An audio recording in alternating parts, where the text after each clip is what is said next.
কল্পনা করুন ৬৫ বছরের এক স্বপ্ন অবশেষে বাস্তবের দরজায় কড়া নাড়ছে। স্বাগতম গ্লোবাল মিডিয়াতে। বাংলাদেশ আজ বিশ্বের ৩৩তম পারমাণবিক শক্তি ব্যবহারকারী দেশ হিসেবে নতুন এক যুগে প্রবেশ করতে যাচ্ছে। পাবনার রূপপুর নিউক্লিয়ার পাওয়ার প্ল্যান্টে শুরু হয়েছে পারমাণবিক জ্বালানি ইউরেনিয়াম লোডিং। এই স্বপ্নের শুরু ১৯৬১ সালে, কিন্তু নানা বাধা পেরিয়ে ২০১১ সালে গভর্নমেন্ট অব বাংলাদেশ এবং গভর্নমেন্ট অব রাশিয়ার মধ্যে চুক্তির মাধ্যমে প্রকল্পটি নতুন গতি পায়। এরপর রাশিয়ার রোসাটমের সহযোগিতায় শুরু হয় নির্মাণ কাজ।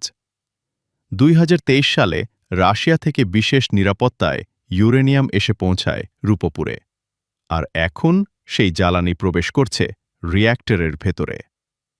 এই প্রকল্পে রয়েছে ১,২০০ মেগাওয়াটের দুটি ইউনিট, অর্থাৎ মোট ২,৪০০ মেগাওয়াট বিদ্যুৎ উৎপাদনের সক্ষমতা। একটা তথ্য শুনে অবাক হবেন, মাত্র ১ কেজি ইউরেনিয়াম থেকে যে পরিমাণ শক্তি পাওয়া যায় তা ১০০ টন কয়লা বা ৭ টন তেলের সমান।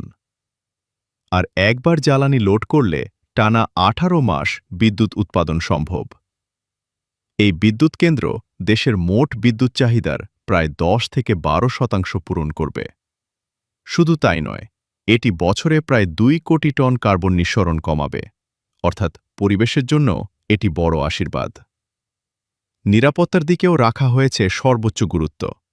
আন্তর্জাতিক সংস্থা ইন্টারন্যাশনাল অ্যাটমিক এনার্জি এজেন্সি সার্বক্ষণিক নজরদারিতে রাখবে পুরো প্রক্রিয়া। ব্যবহৃত তেজস্ক্রিয় বর্জ্য বিশেষ ব্যবস্থায় রাশিয়ায় ফেরত পাঠানো হবে। তবে এই পথটা মোটেও সহজ ছিল না।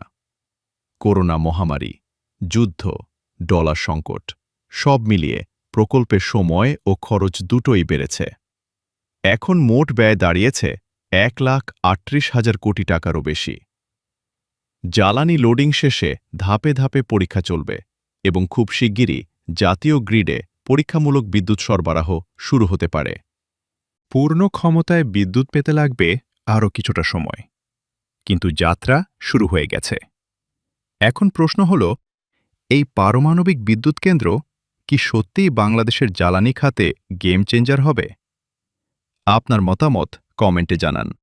ভিডিওটি লাইক দিন আর গ্লোবাল মিডিয়া সাবস্ক্রাইব করতে ভুলবেন না। দেখা হবে পরের ভিডিওতে।